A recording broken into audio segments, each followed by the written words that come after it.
Hello, welcome back. J'espère que tu vas bien. Moi, c'est Léna. Merci d'être de retour sur ma chaîne et si tu es nouveau, bienvenue à toi. Donc, on continue la série de vidéos que je tourne depuis l'étranger. Je suis actuellement aux États-Unis et donc j'ai décidé de continuer à filmer parce qu'on a dit une vidéo par semaine et on ne lâche pas. Mais c'est sympa, le cadre est cool, c'est le printemps, on est en Californie, il y a du soleil, donc c'est très sympa. Dans cette vidéo, aujourd'hui, on va parler d'un sujet qui pour moi est assez important, que je n'ai pas abordé depuis que j'ai créé cette chaîne. Maintenant, ça va faire 3 ans, il me semble, oui. Et donc, c'est les particularités d'être une femme en affaires et même en entreprise, à être donc une femme qui a quand même des ambitions et les challenges qui sont associés à ça. Donc, ne bouge surtout pas si tu veux tout savoir, que tu sois un homme ou une femme.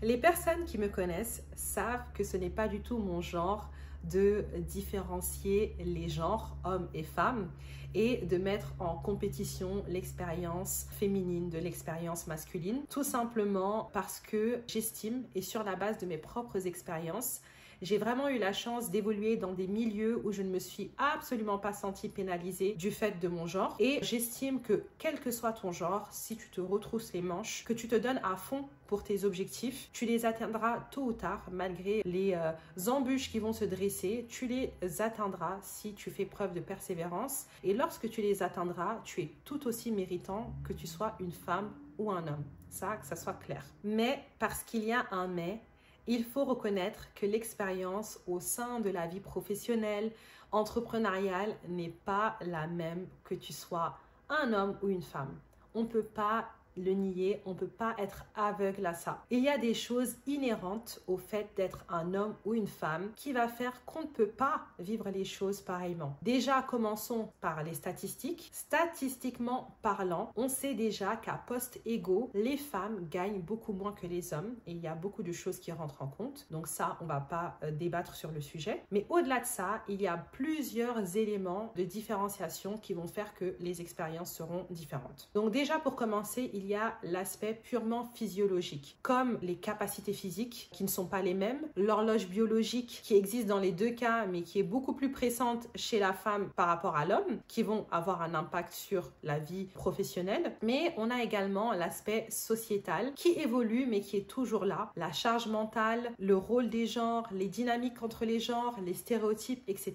Et pour finir, il y a le côté culturel qui, dépendamment d'où on vient, peut avoir un poids très fort dans la vie d'une femme ou d'un homme. Donc la spécificité de la femme, c'est que elle doit conjuguer énormément d'objectifs à la fois et jongler énormément. Par exemple, un homme ambitieux est considéré avoir réussi lorsqu'il coche voire 2 cases, et c'est vraiment la case de la réussite professionnelle et financière. Si un homme du côté financier et professionnel est bien et à l'aise, il sera respecté, ce qui n'est pas forcément le cas de la femme. Et donc pour la femme, c'est différent. Pour la considérer accomplie ou comme avoir réussi, la liste est beaucoup plus longue. Elle peut différer selon les contextes, les cultures, mais généralement, il faut avoir coché la case de la vie personnelle, celle de la vie professionnelle, parce que ça peut être une envie personnelle d'une femme qui est ambitieuse.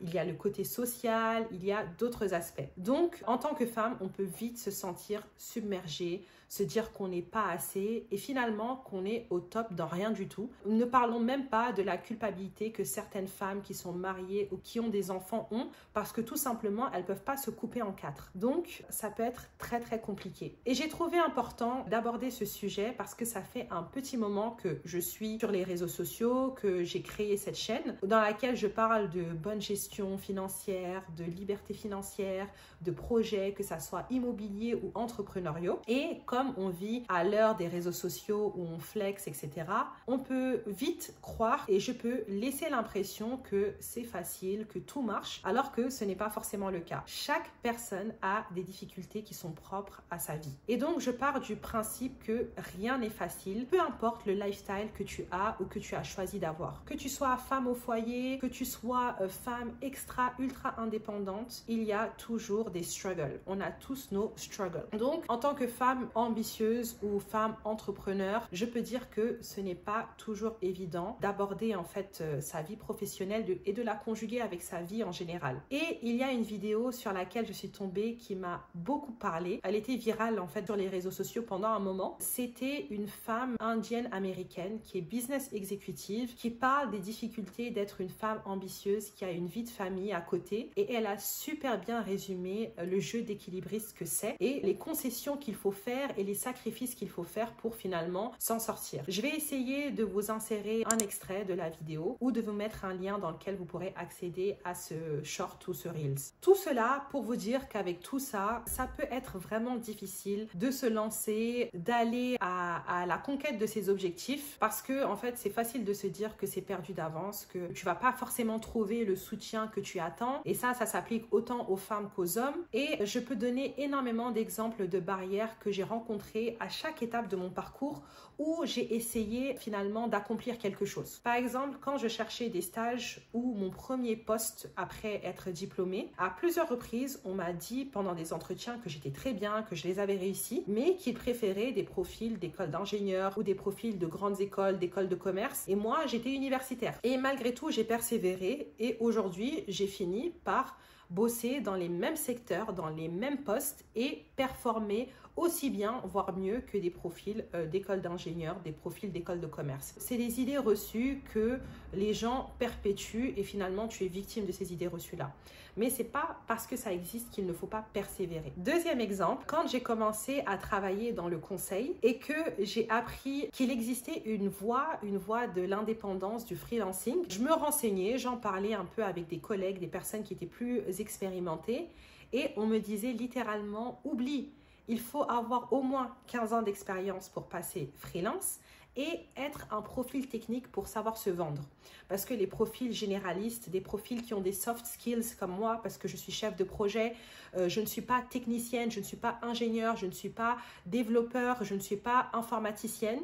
En fait, il disait que ça serait difficile pour moi de me vendre parce qu'on est beaucoup dans le secteur finalement. Pourtant, me voilà, je me suis lancée après à peu près 5 ans dans le salariat. Je ne suis pas technique et j'arrive à fonctionner en tant que freelance. J'arrive à me vendre et à défendre finalement mon CV et mes compétences. Donc, encore une autre barrière que si j'avais écouté les remarques, et des remarques qui quelquefois ne sont même pas malveillantes, en fait, je serais restée à la même position. Et un troisième et dernier exemple, sinon on va y aller pendant des heures, c'est quand je me lançais dans l'entrepreneuriat et que je décidais finalement de créer des activités. J'ai également eu beaucoup de mises en garde concernant la sécurité de l'emploi, les projets de vie, le fait d'être une femme, d'avoir son horloge biologique, d'avoir ses projets personnels. Et tout ça, c'était des remarques qui étaient valables, mais à chacun ses réalités, sa notion de la réussite et son équilibre. Et pour moi, le fait d'être freelance, d'être entrepreneur ne vient pas empêcher les projets perso. Donc, c'est vraiment chacun avec comment il aborde les choses. J'espère que les hommes sont toujours sur la vidéo parce que je vous avais dit que ça allait vous concerner aussi. En plus, j'ai regardé les statistiques de ma chaîne. J'ai eu l'agréable surprise de voir qu'il y avait un peu plus d'hommes que de femmes. Donc, c'est cool. Et les sujets que j'aborde sont finalement des sujets qui peuvent s'appliquer à tout le monde. Mais il était important pour moi de quand même aborder les particularités d'être une femme en affaires. Et tout ça pour vous dire qu'il n'y a aucun mal à avoir des objectifs,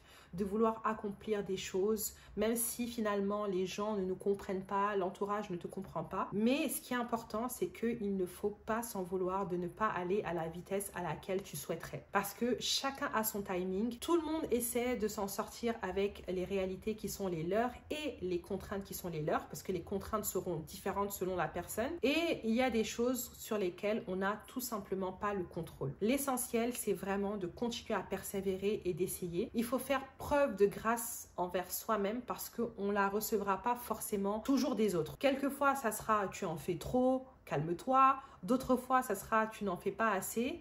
Et ça peut être un chemin qui est assez solitaire et c'est comme ça, c'est la vie. Mais je pense aussi que voilà, il y a de plus en plus d'espace où les gens peuvent s'exprimer, où les gens peuvent échanger. Donc c'est positif. Et en ce qui concerne les particularités d'être une femme avec les contraintes qui sont les nôtres, je pense que c'est vraiment important de ne pas se laisser abattre et de voir plus le côté positif et les avantages que ça peut comporter dans le business et la vie professionnelle. Parce que je pense que sans être complètement caricatural, tout le monde est différent, je le sais, voilà. Mais je pense qu'on a des qualités naturelles qui peuvent nous aider et moi je le vois, ça m'aide au quotidien dans tout ce qui est affaires et business. Dans un premier temps, nous sommes fédératrices. Je pense qu'on a cette capacité-là à fédérer autour d'un projet, autour d'un sujet et ça c'est une qualité qui n'est pas que propre aux femmes mais c'est quelque chose qui existe beaucoup chez les femmes. On a également un instinct qu'il faut savoir écouter et c'est vraiment très important de se connecter à notre instinct parce qu'il peut vraiment nous aider à prendre les bonnes décisions. On a la capacité de créer du lien avec des collaborateurs, de vraiment mobiliser. On est aussi un peu moins conflictuel. Je pense que c'est dû aussi au fait qu'on a peut-être moins d'ego dans les affaires, donc ça crée moins de conflits. On sait vraiment calmer les conflits et apaiser et ça passe par la communication également. Il y a l'intelligence émotionnelle. Je pense que le fait que la femme soit un être d'émotion, souvent on le met en avant comme un défaut, mais moi je pense que c'est plutôt une qualité parce qu'on est d'humain à humain et l'émotionnel va forcément rentrer dans le côté, dans la vie en général en fait. On est des êtres qui avons des émotions et donc il faut l'accepter. Le but n'est pas d'être complètement excessif, mais avoir cette intelligence émotionnelle là et de pouvoir capter finalement le positionnement de nos collaborateurs. Et le dernier aspect pour moi qui est inhérent et qui est très important, c'est la polyvalence. Le fait qu'on sache finalement faire plusieurs choses à la fois, qu'on sache conjuguer plusieurs choses à la fois, ça c'est une qualité et c'est quelque chose qui souvent est inculqué, fait partie de nous depuis le très jeune âge et c'est des choses qui peuvent nous aider énormément dans tout ce qui est affaires professionnelles. Et donc il faut juste savoir exploiter ces compétences-là et ne pas voir finalement les contraintes qu'on a comme des freins, mais au contraire, prendre nos compétences et les mettre en avant. Donc voilà un peu mon grain de sel sur le sujet. Pour moi, c'était important d'aborder ce sujet. Je pense pas que je vais en faire une ligne éditoriale parce que c'est pas du tout un sujet que j'ai défendu. Voilà, je suis quelqu'un qui est team femme, ça c'est sûr, mais je suis également team homme. Et c'est vrai qu'on a des particularités et c'était important de les aborder. Mais je pense qu'on a tous des chances aujourd'hui, surtout à l'époque à laquelle on vit, de pouvoir finalement mener à bien nos projets, d'être ambitieux. Donc au final, en tout cas, le but c'est de donner de la force, de l'empowerment à tout le monde et avec une mention spéciale aux femmes qui veulent entreprendre et qui veulent finalement atteindre leurs objectifs, que c'est possible. Donc voilà, j'espère que cette vidéo vous aura plu, qu'elle vous aura donné à réfléchir. N'hésitez pas à partager avec moi vos expériences et votre avis sur le sujet. Je suis curieuse de vous lire. En tout cas, si elle vous a plu, n'hésitez pas, comme toujours, à liker, à vous abonner, à activer la cloche des notifications, à commenter. C'est très bien pour les statistiques, donc n'hésitez pas à commenter. Dites-moi ce que vous en pensez à partir du moment où c'est respectueux. Et venez me suivre sur Instagram où je partage au quotidien les aventures entrepreneuriales, professionnelles, immobilières, etc. C'est là-bas que tout se passe, donc venez sur Instagram. Et n'hésitez pas, si vous voulez avoir un échange un peu plus personnel, un échange un peu plus ciblé sur votre situation, à aller visiter mon site internet qui a fait peau neuve, dont je suis très contente. Merci à Christian Var Digital qui a travaillé avec moi sur la refonte de mon site internet. Je vais vous insérer une petite image pour que vous puissiez voir comment également mon site internet évolue avec mon aventure entrepreneuriale et l'évolution de mon image de marque. N'hésitez pas à venir visiter mon site pour réserver des sessions de coaching ou télécharger mon outil de gestion budgétaire ou tous les autres contenus gratuits qui peuvent vous permettre à avancer au niveau de vos projets. Je vous dis à très bientôt pour une prochaine vidéo. Cheers!